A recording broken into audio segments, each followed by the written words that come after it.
Welcome to another lesson learned episode of Living Your Sparked Second Half.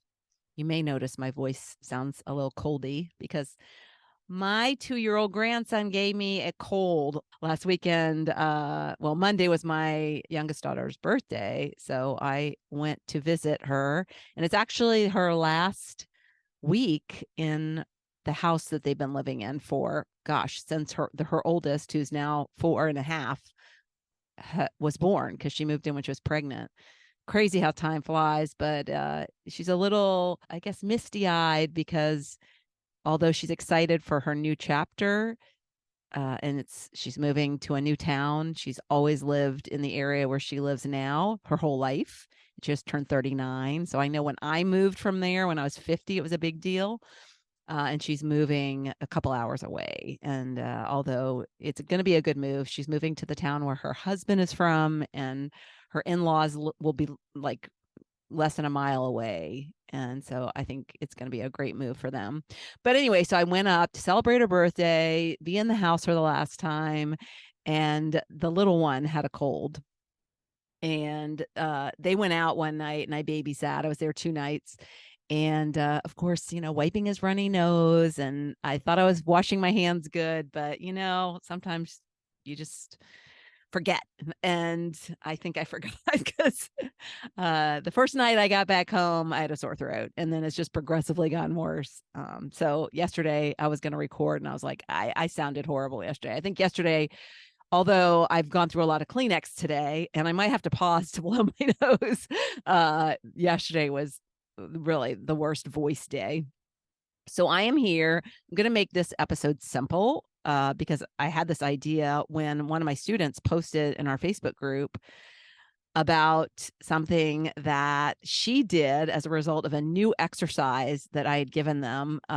So I have a new group that had come in, and I am redoing a lot of my lessons because I'm always evolving and learning new things, and I always like to freshen things up. And when I learn something or see something that I think would be a great lesson for my students, I want to share it.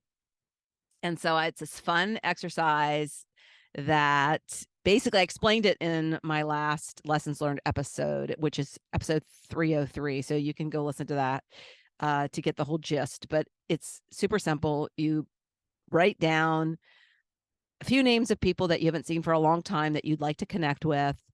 When I did the episode, I shared my experience of it happening for me within like 24 hours.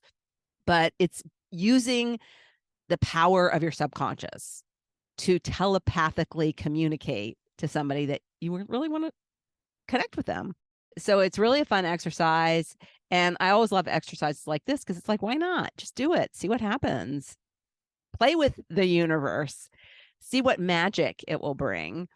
It is a magical thing. And often we let our scientific brain or our logical brain try to talk us out of doing these silly exercises because because we don't believe it'll happen. We're like, oh, right, that's really going to happen, so I'm not even going to do it. Well, that's mistake number one. And mistake number two is that you don't believe, so you do it and you're like, okay, I'll do it. But if you don't believe, that's the point of the exercise. If you don't believe it's possible, then you're shutting it off. You're blocking access to that communication. So you're essentially, by writing down this exercise. Oh my goodness, I just had to pause. My dog started to throw up. So my dog is sick too. He had his annual checkup yesterday. So I'm not sure if it's from a shot that he got or if he swallowed one of my earbuds, because one of my earbuds is missing. So, but that was like 2 days ago. So I don't think it would take this long for him to get sick. But anyways, I took the opportunity to blow my nose in that break. And so getting back to it, let's see, where was I?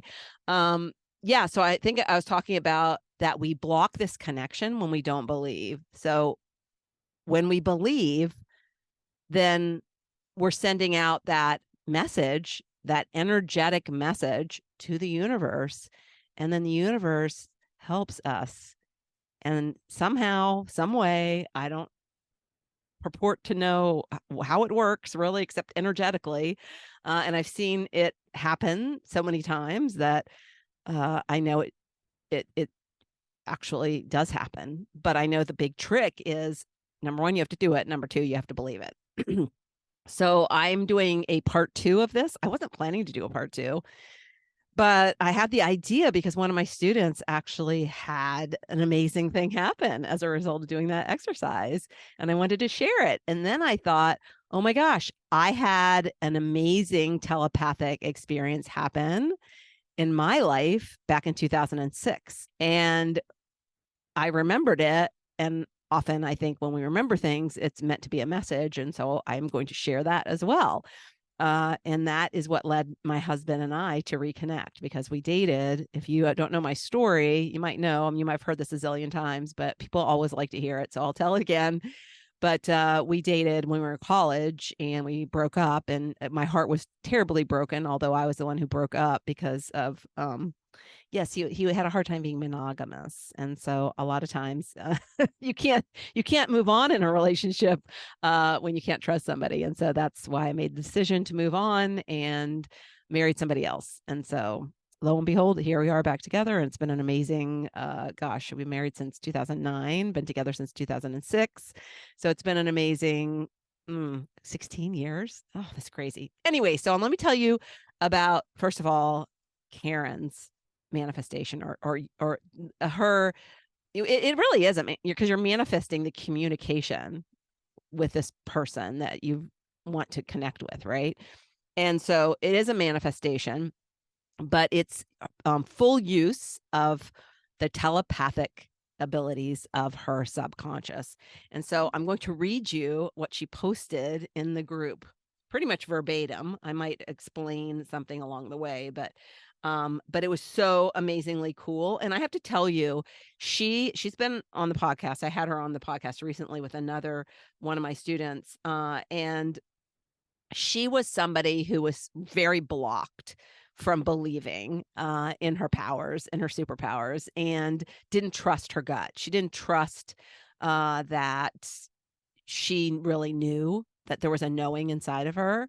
And when she started to believe in that knowing, I mean, it's just like things have been, she's just such a happier version of herself. I love it. So anyways, this is what she put in the group as a result of this exercise I shared in episode 303. And she wrote it just like a good author would write things. I was like so fascinated. I was mesmerized when I first started reading it. I was like, what is she saying? So she says, today I walked into the foyer of a building, and a wisp of red hair turned into a hallway on the other side of the room. I didn't see a face, but my heart fluttered. I walked down the hallway and into another room, and there was my friend Shelley. I'm already getting goosebumps from reading this. I live in Idaho and she lives in Michigan, and we haven't seen each other in over 3 years. She was visiting a daughter to support her while her husband had surgery this week.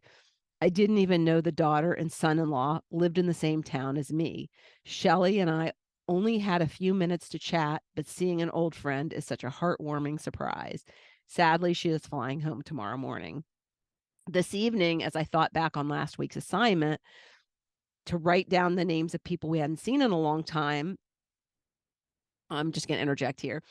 So the exercise was write down names of people that you haven't seen for a long time that you would like to connect with, and see if they don't reach out to you, or if they don't reach out to you in like the next 2 weeks, then reach out to them. And chances are they're going to say, oh my gosh, I was thinking of you, or I was just about to call you, or something like that. So that's a test too that it worked, but they just hadn't taken the action, as a lot of people don't do actions that they think about because they get too busy. But anyway, so to continue, but she thought back to the assignment, and she said, who did I write down? So she's writing this down, like she's trying to remember and recollect, who did I write down in that assignment? She couldn't remember. So she went back and she looked in her journal that I tell my students to keep while they're doing these. She said, yep, there she was. It's a rare thing that we would be in the same building at the same time, and I recognized the back of her head. She was a dear friend 20 years ago when we lived in the same town and our kids played together. We occasionally comment on Facebook. We don't call, we seldom write. True friends are connected, even when we don't realize it. Isn't that crazy? Oh my gosh, I am so happy that I introduced this exercise to them because that is proof. And if you believe it can happen and you just like, then you forget about it because she wasn't like focused on, oh, am I seeing the friends? Am I seeing the friends? She wasn't focused on that. And the crazy thing is, like I said, that she didn't trust her gut. She saw the back of a head of someone's, like, I saw that. It was funny. I was in Costco earlier this week and I saw this person from the back and I was like, that was like my friend Kathy, but she wouldn't be here shopping. She lives in Richmond.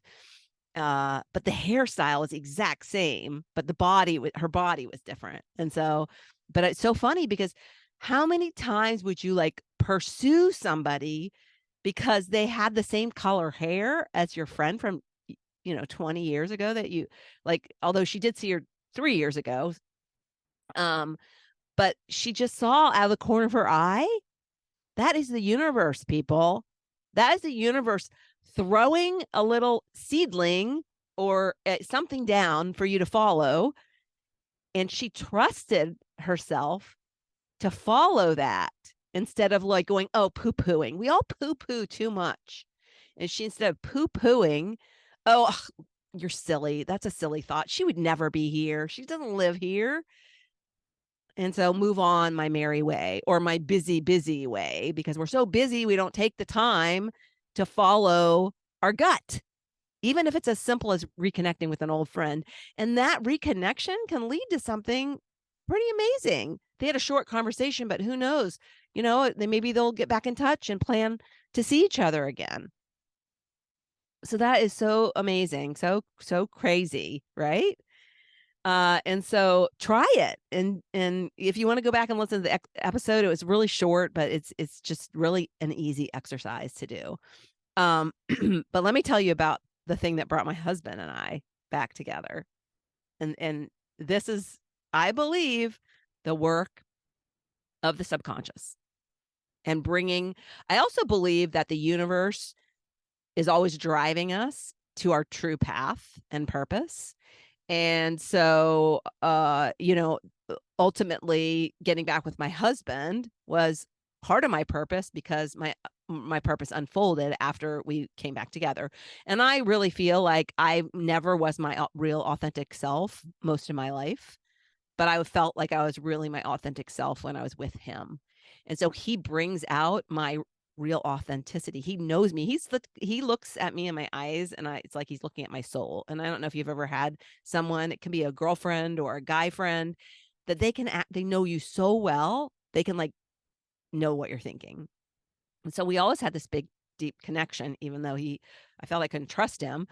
But the good thing is that when we did get back together, I just basically said, I'm not going to bring any of the past with me. I'm just going to this is a new beginning and we'll start from here. And I knew that he knows or knew even at that point when we got back together that he felt he had made big mistakes in the relationship. He had never gotten married. He talked about me to his friends about how he had made mistakes and he could never find someone like me. And I heard about this as we rekindled our relationship.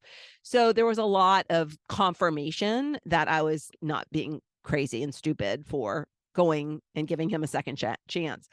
But this is what happened telepathically. He had a dinner with some clients. He's in the real estate business. And he had a dinner with a couple who he was doing work with.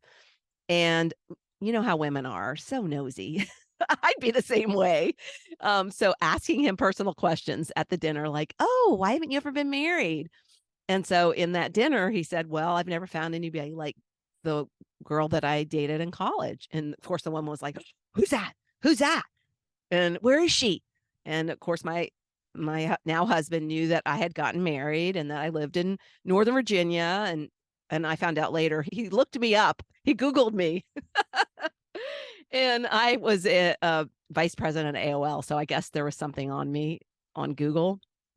I don't know. But one of his business partners found out about me, and he, I guess, Googled me a few years prior. Anyway, so he was keeping tabs on me, I'll say. But anyways, he knew where I had worked. So he told her, and it just so happened that I had left that company about 6 months prior. I'd left AOL like 6 months prior, so I wasn't there anymore.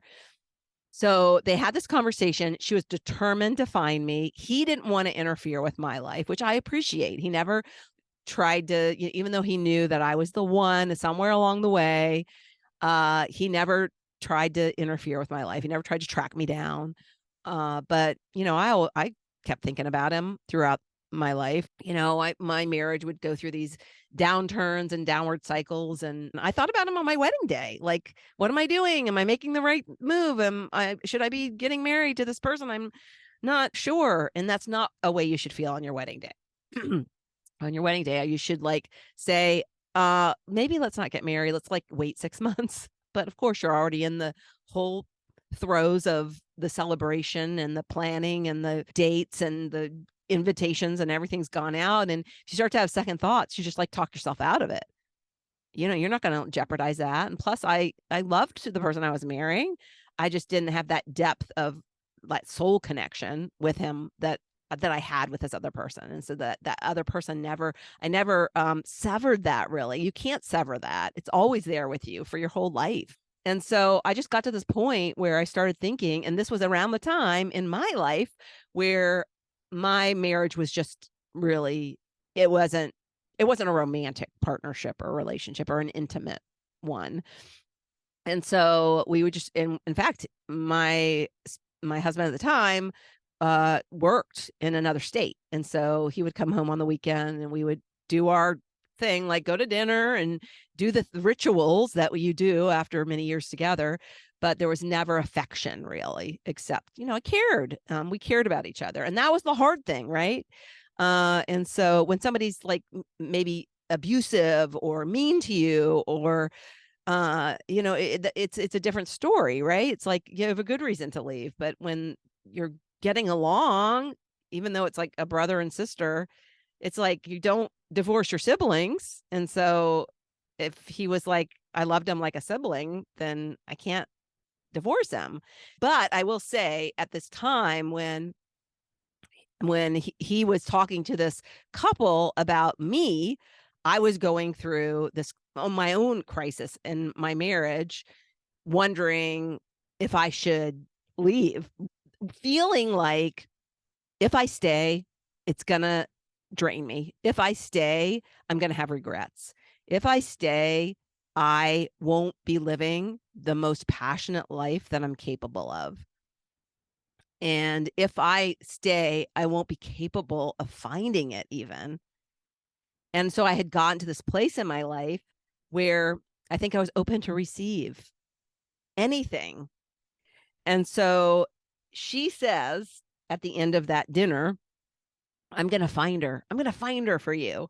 And so she set out to find me, but lacked really good detective skills. She didn't work real hard at it. She sent an email. He showed me the email later, and it was around, I'm just going to give you time frames to show how magical this is and how quickly it can work. She sent the email on, I think it was August 14th, because that weekend they had the dinner. And then that Monday, right, she would have been on her computer and sent the email. Oh, she called. That's right. She called AOL and asked for me. And they said, she's not here. And so in the email, she wrote to him, she said, well, I called and they either wouldn't patch me into her or she's no longer there. So dead end, right? So he went on his merry way. She went on her merry way. Within 6 weeks, less than 6 weeks later, and the date was September 23rd. So I looked it up on a calendar. It was 2 days less than 6 weeks. I had my high school reunion. And it just so happened that I went to high school and college with a few guys.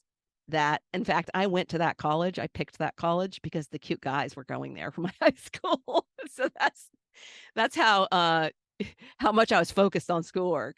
So anyways, I one of the guys, he played rugby in college with my ex-boyfriend, the one who was talking about me 6 weeks previously. Of course, he knew about him and my relationship. We hung out together in college. He dated a friend of mine, so, we knew each other really well in college. And so, he comes up to me and he says, after some small talk, he said, "Hey, have you seen Mike Wright lately?" And I was like, "No." Like, he lives in a different town, first of all. And secondly, no, why would I talk to him? I'm married. And so I asked him back. I said, "Oh, has he gotten married?" Because the last I had heard about him was probably 10 years prior. And he wasn't married then and was dating somebody. But, he would date somebody. And then when it would get serious and the girl would like want to have a commitment, then he would like break up, or the girl would get frustrated and break up, and then he'd go find somebody else. So yeah, so he was non-committal. He had his parents got divorced when he was in high school, and I think it affected him a lot. He saw that long-term commitment as a potential for divorce, I think, which is sad. You don't realize, you think divorce when you're older won't affect you, but I think it affected him a lot. So anyways, I was like, no, I haven't seen him. And oh, by the way, asking questions about him to see if he's married. And so that planted a seed. But I believe that message came from his subconscious. I believe that, and I believe too that when it's a collective consciousness, that it's even more powerful. So I had this woman trying to help him, and I had him wanting that connection. And it came through this other person to me. Isn't that crazy? And so then that was that. Conversation ended, moved on about our merry way, but it was a seed that was planted, and I started thinking more about him. So fast forward, less than a month later, I went to a wedding out in California. Friend from high school who had lost her husband in a tragic accident. He had died suddenly. And so it was her second marriage. And I'd wanted my husband to go with me, but he didn't want to go. He was like, didn't want to go. So that was an example of our relationship. And the reason he didn't want to go is because he said that I remember it vividly because I was really hurt that he didn't want to go. Because I love weddings, and it was going to be a really nice wedding in La Jolla, California. And she was a longtime friend. And he said, "I don't know anybody." And the funny thing is that the woman who was getting married was a bridesmaid in our wedding. And so he knew her. She was in my wedding. In our wedding. Anyways, so he chose not to go. So I go to the wedding, and I had a little too much wine to drink at the rehearsal dinner. And I came back to my desk in my hotel room, and I Googled my old boyfriend. I Googled his name. I say, people say I drunk dialed, I drunk Googled. So I drunk Googled, found a name, and I remembered his middle name, and I knew what profession he was in. And he had been in the same profession since he left college, graduated from college. So I found a number with his name, middle initial, and I found a residential and an office number. This is probably too much detail, but anyways, I called the residential number. Shows my persistence. And the residential number was no longer in service. So I called the office number, and it was like an office voicemail system. It wasn't his voice, so I was just taking my chance that this is the right person. And I left a message. I used my maiden name because I didn't think he would know my married name. So the secretary got it the following, because this was like a late Friday night. So on Monday morning, or whenever they were back in the office, I think there was a holiday there. I don't know why, but he wasn't in the office on Monday because I didn't get the call back until Tuesday morning. And I was like, by then I was like, forget it. But she gave him the note, and he like looked at it, and he was like probably like in shock. And so he immediately called me back, and within a week we met for lunch. And yeah, that is that. When you're with somebody like that, who you can be your true authentic self with, that you want that. That feels good. And I think in that moment, I felt like I have been living an inauthentic life in this material world of money and things that don't mean anything. And what I want is to feel right inside. And that was my goal. And I just genuinely felt like he was the vehicle that could help me do that. So that was the beginning of my whole 180 turnaround in life. But it all started from this telepathic subconscious message that was sent into the universe by this individual who was a client. She started it. She started it. And then he, I imagine, kept thinking about it because, she messaged him. And then I received the message because I was open to receiving it. I think I always had this belief that that was potentially possible. I would have these dreams of that at night. I would wake up and it wasn't like often, but periodically, every few years, I would have this vivid dream of reconnecting with him. And I knew those dreams would continue until the day I died, until I resolved them. And so for me, I think my journey at the beginning was more about wanting to pursue something so I would never regret it. I didn't know where it was going to go. I didn't know at all that it was going to have the happy ending it had in marriage. He was non-committal. Who would think that he would finally commit to somebody, but he did. And he said in the very beginning, I'm never going to let you go. I love you and I've never stopped loving you. And so, I kind of knew it was going to stick, but then it didn't matter anymore to me. Marriage wasn't as important to me. It was like being with somebody who made me feel like I could be me, being with somebody that wanted me to be me and not trying to be something or someone else to impress other people or to make money doing it or to collect as many material things. That was not me. And that's what I was doing in my life. And so for me, it was just this kind of like receiving and acting on. That's the other thing too, is that when we get these messages, it's meant for a reason to be received. And we just talk ourselves out of it. When you talk yourself out of something, that is a sign. That's resistance. And usually resistance is because there's a fear, there's an underlying fear. And you want to attack that fear. You want to push through that fear because we imagine the worst. What if I had been so afraid and I was like, oh my God, he's going to cheat on me again. He's going to be it's going to be the worst. I'm going to be embarrassed. I'm going to wish I'd never done this. And that was an option to choose to think that way and to cut that off. But I knew when all was said and done, and I got to the end of my life, that I'd be laying there with one huge regret. And that was not seeing it through to see what the possibilities were. And I was open to failing. I was open to learning, and learning if it wasn't going to work was as important as if it would work. Because then at the end, I wouldn't have had a regret. And then look what happens. It's been the most magical time of my life and allowed me to pursue my authentic self in many, many more ways, not just in my relationship, but in my entire life and in my work that I do. So this has turned out to be quite the episode, right? I was just being a part 2 of using your telepathic powers, but this is an example of how it can start.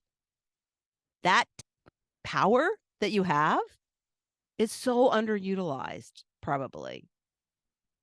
Think what you can bring into your life if you just believe that you can think something so strongly that it can literally change your whole trajectory.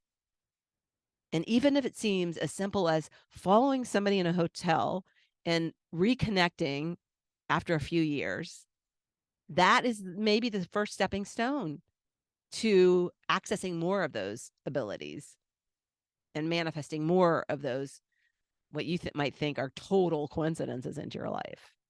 They may seem like coincidences, but I tell you, they're not. They're there for a reason. It's meant to be, meant for you to walk that way. And if you ignore it, and if you try to talk yourself out of it, you're going to walk down a path that isn't going to be as fulfilling and fun and feel good. And I got through that without having, I had to wipe my nose a couple times. Sorry if you're watching on video, but I didn't have to blow my nose, and my dog didn't throw up again. Usually 2 times, and he does it right in a row, and then he's good to go. So anyways, enough of that. Nobody wants to hear about throw up. So have a great rest of the weekend, and thanks for listening. Thank you so much for tuning into the Not Your Average Lives podcast. If you haven't yet, make sure to subscribe on iTunes if you have an Apple device. You can find free resources and learn what else I have going on at the moment that might interest you on my website at notyouraveragegrandma.com.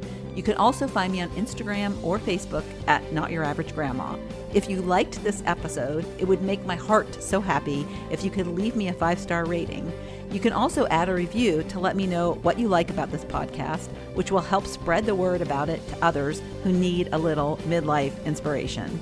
As always, be you, listen to your inner voice, and focus on reigniting that lost spark so you can start living your own, not your average life.